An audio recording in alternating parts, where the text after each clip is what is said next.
மேற்கு வங்கத்தில் மருத்துவர்களின் போராட்டம் தீவிரமடைந்துள்ள நிலையில் மக்களின் நலனுக்காக பதவி விலகவும் தயார் என முதலமைச்சர் மம்தா பானர்ஜி தெரிவித்துள்ளார்.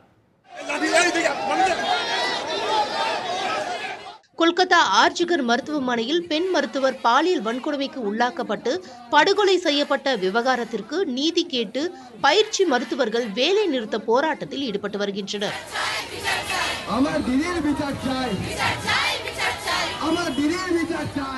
முதலமைச்சர் மம்தா பானர்ஜி பேச்சுவார்த்தைக்கு அழைத்த நிலையில் கூட்டத்தை நேரலை செய்ய வேண்டும் என மருத்துவர்கள் நிபந்தனை விதித்தனர்.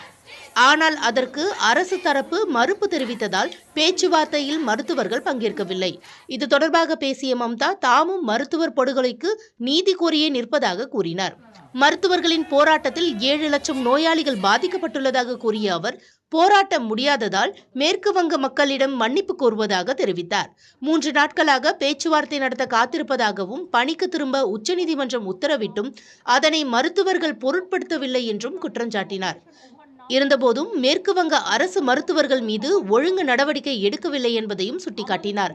தமது பதவி ஒரு பொருட்டல்ல, மக்களுக்கு நீதி கிடைப்பதே முக்கியம் என குறிப்பிட்ட மம்தா முதலமைச்சர் பதவியில் இருந்து விலகவும் தயார் என கூறினார்.